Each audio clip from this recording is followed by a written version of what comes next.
Galileu Galilei, Isaac Newton, Albert Einstein e Stephen Hawking tiveram vidas tumultuadas, repletas de grandes triunfos e fracassos humilhantes. Essas são as pessoas que ousaram desafiar as normas estabelecidas, enfrentando frequentemente forte oposição e lidando mal com isso. Havia neles uma espécie de demônio interno que não os deixava fazer outra coisa. É necessário um ego forte para dizer: eu posso resolver isso. Posso descobrir alguns pequenos segredos do universo. Mas quem eram esses brilhantes rebeldes? Quais os segredos de suas mentes que lhes permitiram pensar o impensável e revelar a beleza e a estranheza do universo? Na Europa do século XVI, a vida possuía uma certeza que as gerações futuras só poderiam invejar. Todos sabiam que a Terra era o centro do universo. Porém, essa visão reconfortante começava a ser questionada, e um dos que mais contribuíram para derrubá-la foi um gênio autodenominado Galileu Galilei. Galileu era um indivíduo arrogante, com uma atitude que lhe rendia tanto amigos íntimos quanto inimigos ferrenhos, mas possuía uma mente afiada, capaz de sondar os mistérios profundos do universo. Este ambicioso e autoconfiante cientista iria refazer o mundo, mas pagaria um alto preço. Galileu nasceu em 1564, em Pisa, Itália. Seu pai era um tocador de alaúde conhecido por rejeitar convenções e criar uma nova forma de harmonia musical. Galileu herdou o espírito rebelde de seu pai. Aos 25 anos, tornou-se professor de matemática na Universidade de Pisa, mas desprezava seus colegas que ainda ensinavam as teorias científicas do filósofo grego Aristóteles, morto há quase 2000 anos. Antes de Galileu, não havia realmente ciência como a conhecemos hoje. Segundo a teoria aristotélica, por exemplo, os objetos se moviam e paravam, não por causa do atrito, mas porque se cansavam. Um objeto caía no chão, não por causa da gravidade, mas porque ansiava por se unir à Terra. Para Galileu, tais explicações pareciam absurdas.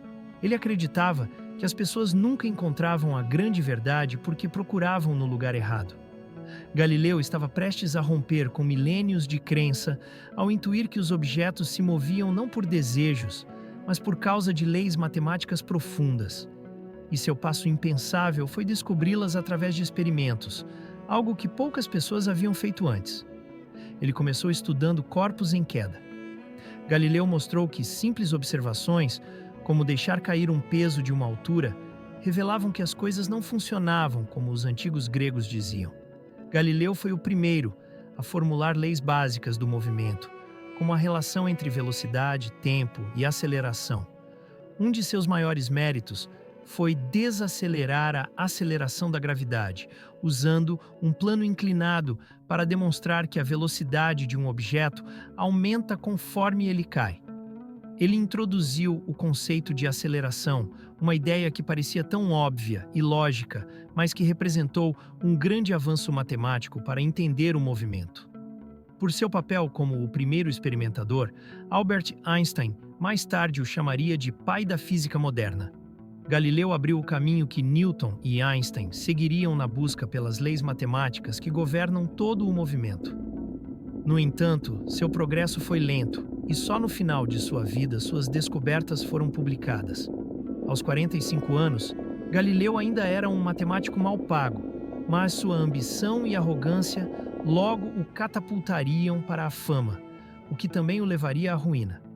Em 1609, ele ouviu rumores sobre uma luneta, um dispositivo semelhante a um brinquedo que tornava objetos distantes visíveis de perto. Decidido a capitalizar isso, ele rapidamente aprendeu a polir lentes e, em poucas semanas, chegou a Veneza com um telescópio que apresentava como sua própria invenção. A Marinha de Veneza ficou tão impressionada que dobrou seu salário. Mas Galileu não se preocupou em mencionar que o telescópio já estava sendo vendido em muitos outros lugares. Quando descobriram que não se tratava de uma invenção exclusiva, houve considerável descontentamento. Para o livre pensador Galileu, o telescópio também ofereceu uma oportunidade de fazer perguntas que poucos ousariam. 60 anos antes, O astrônomo Copérnico havia proposto a ideia radical de que a Terra girava em torno do Sol, mas Copérnico tinha poucas evidências para apoiar sua teoria, que ainda contradizia passagens da Bíblia. Na época da Inquisição, especulações como essa beiravam a heresia, mas Galileu não se deixou intimidar. Ele foi o primeiro astrônomo a apontar um telescópio para os céus e ver o universo de uma maneira nunca antes vista. Encantado com as possibilidades, ele trabalhou febrilmente noite após noite, fazendo descobertas surpreendentes, como as 4 luas que orbitam Júpiter. A evidência de Galileu de que nem todos os objetos orbitavam a Terra dava forte suporte à teoria de que a própria Terra poderia girar em torno do Sol, mas isso contradizia a Bíblia, criando uma verdadeira dinamite teológica.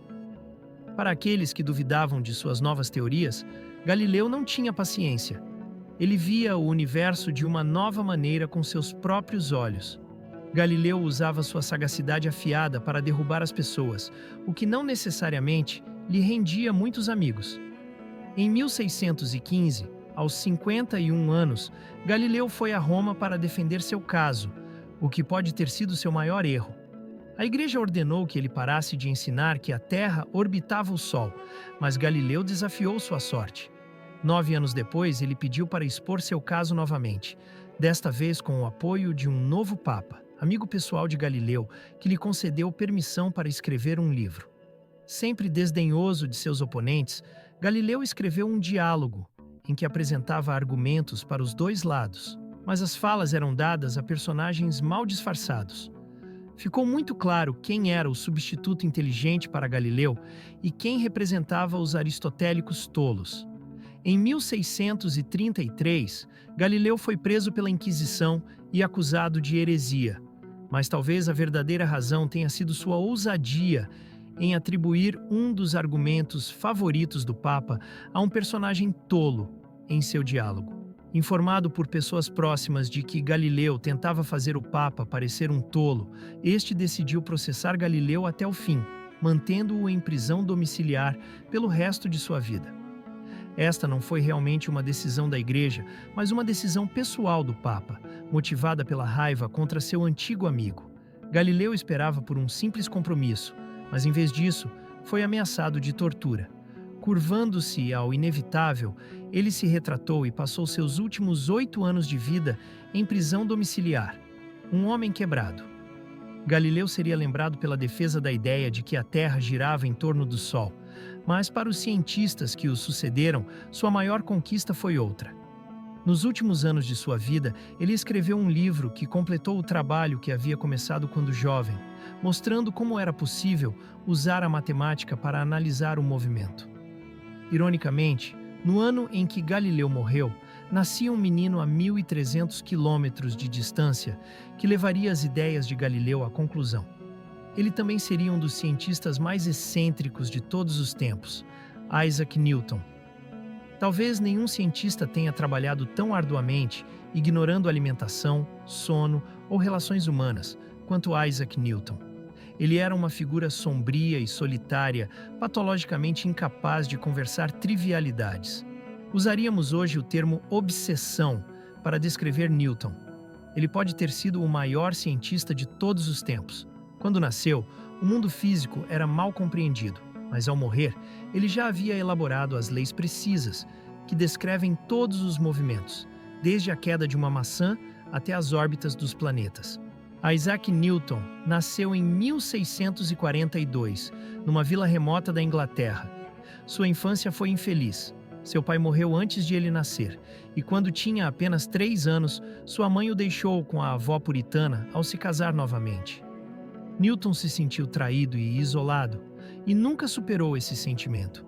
Ele mais tarde escreveria sobre seus pecados de infância, incluindo ameaçar queimar sua mãe e seu padrasto em casa.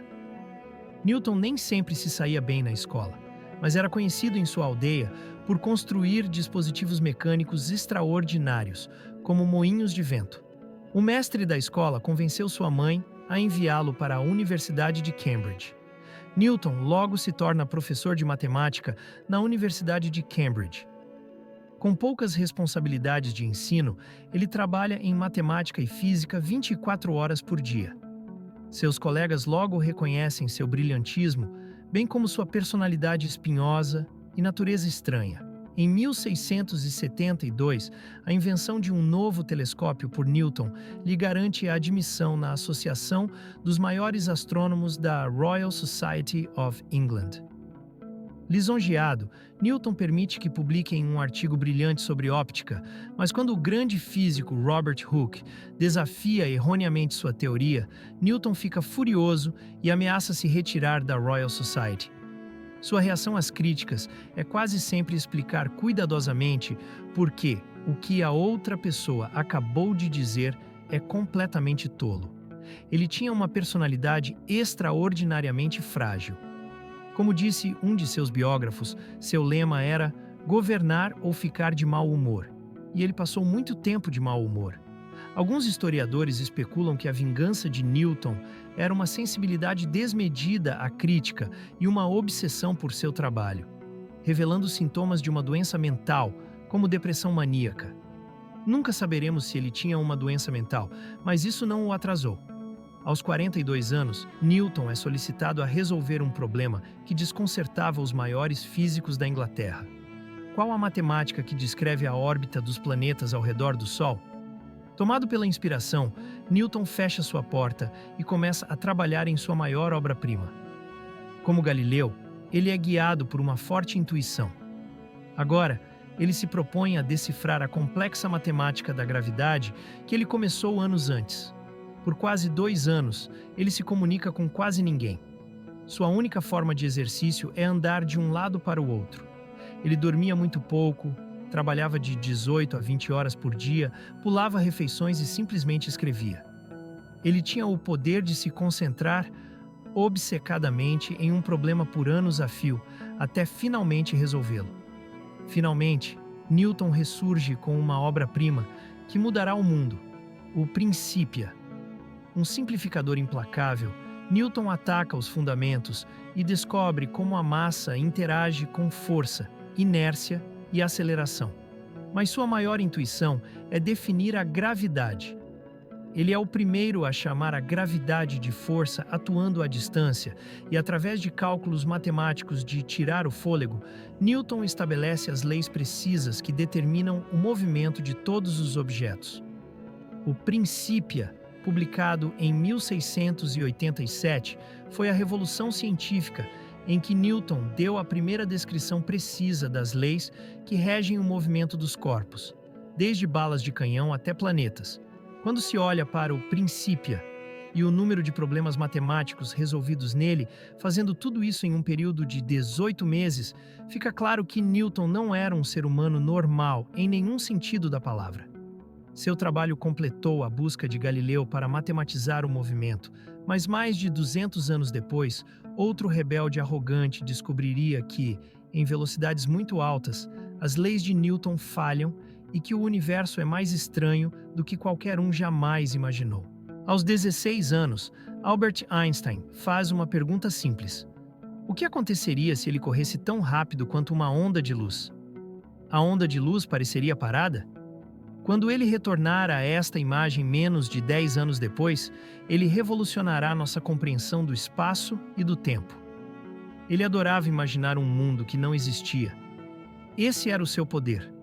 O poder de ver coisas fisicamente em uma imagem, coisas que outras pessoas não conseguiam ver. O homem que faz essas descobertas é um professor distraído, um amante da humanidade com olhos brilhantes, mas ele também é egoísta. Tem 2 casamentos fracassados e confessa ser um fracasso emocional. Albert Einstein nasce em 1879, no sul da Alemanha, filho de pais judeus de classe média. Quando criança, ele é quieto e retraído. Seus pais começaram a pensar que talvez ele fosse diferente, porque demorou muito para começar a falar, mas ele estava apenas ocupado pensando. Aparentemente, quando menino, ele era fascinado por quebra-cabeças e jogos e mostrava uma perseverança notável. Aos 9 anos, ele constrói uma torre de cartas de 14 andares de altura. Segundo todos os relatos, Einstein, quando criança, era um nerd e, como consequência, as outras crianças zombavam dele. Ele vivia no mundo dos livros, o mundo das ideias. Em 1896, aos 17 anos, Einstein ganha admissão na ETH, o MIT da Suíça. Como Galileu, ele é espirituoso e afiado, com um senso de humor, e também é um rebelde. Einstein decide se tornar um físico teórico, mas sente-se bloqueado por seu professor de física, Hermann Minkowski, que não tem interesse nas últimas teorias de ponta sobre luz e eletricidade. Ele só passa nos exames pegando emprestado o caderno de um amigo e se formando com notas medíocres. Seu comportamento não passou despercebido. Todas as candidaturas de Einstein para empregos nas universidades são rejeitadas. Depois de se formar na universidade, ele se tornou um perdedor em todos os sentidos da palavra. Seu professor Minkowski ativamente não gostava do jovem Einstein e escreveu cartas com uma recomendação que agora sabemos que minou suas chances de qualquer tipo de nomeação acadêmica. Mesmo antes de se tornar físico, sua vida como físico parecia ter acabado. 2 anos após deixar a universidade, Einstein finalmente encontra um emprego como escriturário em um escritório de patentes suíço. Seu trabalho é muito afastado da física teórica, mas este emprego aparentemente sem futuro será sua salvação. Em Berna, o escrivão de 23 anos rapidamente se estabelece em uma existência burguesa. Ele se casa com Mileva Maric, colega da universidade. Felizmente, seu trabalho não é exigente o suficiente para que ele possa roubar tempo para lidar com questões de ponta em física, como a natureza da luz. Agora Einstein retorna a uma imagem simples que ele imaginou pela primeira vez no ensino médio. O que aconteceria se ele corresse tão rápido quanto uma onda de luz? Tanto Isaac Newton quanto Einstein compartilhavam essa incrível capacidade de criar imagens simples que as crianças pudessem entender e extrair dessas imagens conceitos que mudam o universo. De acordo com Newton, a velocidade de um feixe de luz deveria parecer mais lenta para alguém que corre ao lado dele, mas a luz não parece obedecer às leis de Newton. Einstein diz que o feixe de luz se afasta de você na velocidade da luz. Não importa o quão rápido você se mova.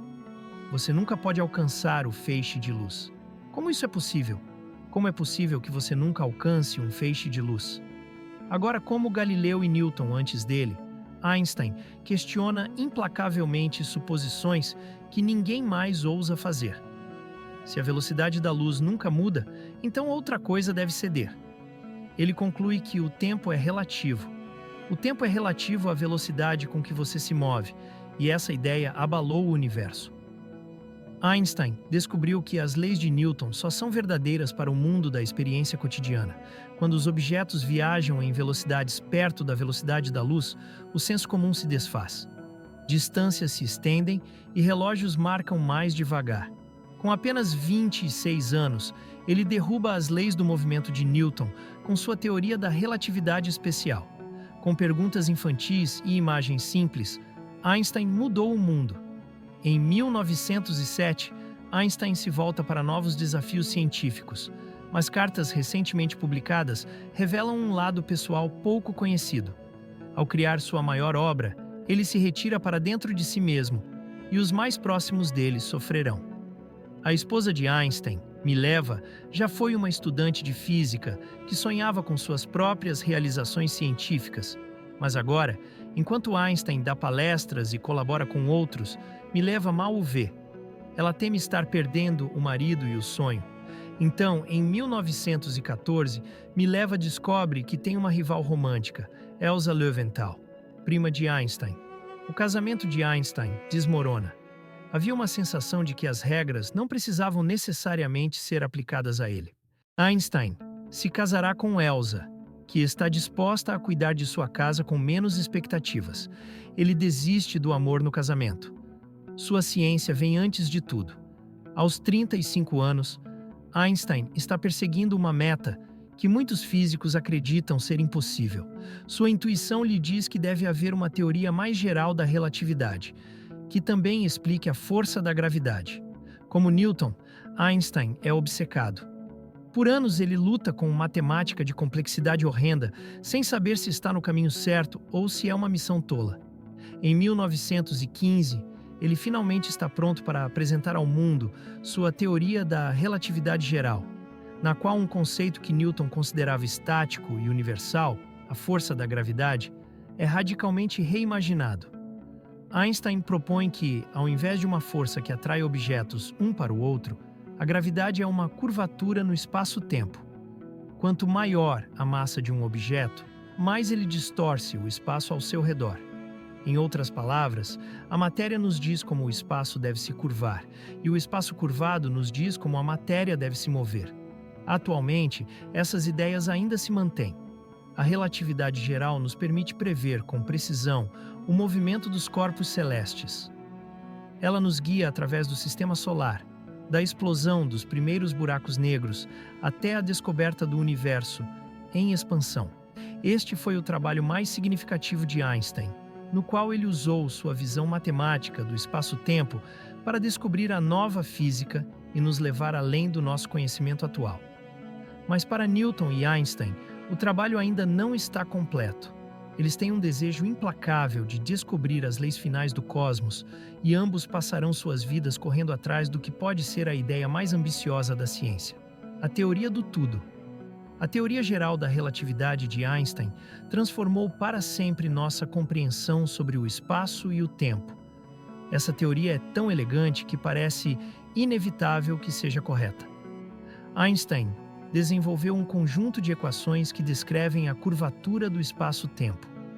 Essas equações simples explicam o movimento das galáxias e o destino do universo. Para os físicos, as equações de Einstein são tão belas que podem provocar lágrimas, pois resumem o complexo movimento dos corpos celestes e as distorções temporais em uma fórmula de apenas 1 polegada de comprimento. A magnificência desse trabalho é impressionante. Embora Einstein continuasse a trabalhar até o dia de sua morte, aos 76 anos, ele completou sua obra mais importante quando ainda estava relativamente jovem. Galileu aplicou a matemática ao movimento e Newton refinou essas leis para o cotidiano. No entanto, a busca de Einstein por uma teoria mais profunda revelou leis que governam o universo em uma escala ainda mais abrangente. Outro pensador inovador esteve em busca de uma teoria ainda mais abrangente, uma teoria de tudo. Nenhum cientista moderno abalou os fundamentos da física como Galileu, Newton ou Einstein. No entanto, entre aqueles que exploram as fronteiras da cosmologia, destacou-se um estudante notável chamado Stephen Hawking. Ele ocupou a mesma cadeira de matemática na Universidade de Cambridge que Isaac Newton ocupou há 300 anos. Embora tenha nascido apenas 300 anos após a morte de Galileu, Stephen Hawking nasceu em 1942, em Oxford, Inglaterra. Como Galileu, Newton e Einstein, ele era fascinado por como as coisas funcionam desde a infância. Durante sua época na Universidade de Oxford, Hawking era conhecido por sua falta de dedicação aos estudos, confiando em sua extraordinária habilidade matemática para avançar. Ele passava a maior parte do tempo socializando e participando de atividades extracurriculares. De fato, Stephen não era o aluno mais esforçado. Ele mesmo admitiu que, durante seu período de graduação, trabalhou apenas cerca de 1.000 horas, ou seja, uma média de 1 hora por dia. No entanto, uma tragédia iminente iria transformar seu intelecto entediado em uma mente apaixonada. Em 1962, quando Stephen Hawking começou seus estudos em cosmologia na Universidade de Cambridge, sinais de uma doença começaram a se manifestar. Um leve impedimento na fala e dificuldades em realizar tarefas simples levaram os médicos a diagnosticá-lo com esclerose lateral amiotrófica, LA, conhecida como doença de Lou Gehrig. A doença atacava as regiões do cérebro responsáveis pelo movimento e não havia cura. Os médicos informaram a Hawking que ele teria apenas 2 anos de vida. O diagnóstico o lançou em uma profunda depressão, e ele inicialmente não via sentido em concluir seu doutorado. No entanto, sua doença progrediu mais lentamente do que o esperado. E ao conhecer Jane Wilde, que se tornaria sua esposa, ele encontrou um novo propósito. Hawking começou a se dedicar ao trabalho com uma intensidade renovada e descobriu que gostava do que fazia. No início da década de 1970, ele se estabeleceu como um cosmólogo respeitado, mesmo com a necessidade de usar uma cadeira de rodas. Sua determinação inabalável o impeliu a fazer grandes avanços na teoria. A teoria da relatividade geral de Einstein explica o movimento de grandes objetos, como galáxias, mas não pode descrever o comportamento das partículas subatômicas, os blocos fundamentais do universo. Essas partículas são descritas pela mecânica quântica, que, para a frustração de Einstein e dos físicos da época, parecia incompatível com a teoria da relatividade. Hawking teve a ousadia de enfrentar esse desafio. Ele se propôs a unir as duas teorias e, para isso, explorou o que acontece com partículas na borda de buracos negros. Buracos negros são regiões do espaço com uma gravidade tão intensa que nem a luz pode escapar. Hawking usou as equações da mecânica quântica para analisar as pequenas partículas presas pela gravidade desses buracos. Embora não pudesse realizar experimentos diretos, sua mente brilhante e capacidade de concentração permitiram-lhe explorar e verificar equações complexas em sua mente. O resultado surpreendeu a todos. Os buracos negros não são completamente isolados do universo. Na verdade, suas bordas emitem pequenas partículas conhecidas como radiação Hawking. Esse resultado provou que buracos negros evaporam lentamente, levando à perda de energia e massa até desaparecerem completamente. A descoberta de Hawking foi uma combinação inovadora das teorias de Einstein e da mecânica quântica, mostrando que buracos negros não são completamente negros, mas sim que emitem radiação. A busca por uma teoria unificadora que explique tanto a relatividade geral quanto a mecânica quântica continua, e a contribuição de Hawking foi um passo significativo nesse caminho. A teoria de tudo, que unificaria essas equações e explicaria a origem do universo, ainda é o santo graal da física. Enquanto a busca por essa teoria continua, o trabalho de Stephen Hawking e de outros pensadores brilhantes demonstra a importância da persistência e da ousadia na ciência. Deixe seu comentário abaixo e não esqueça de curtir e se inscrever no canal para mais conteúdos como este.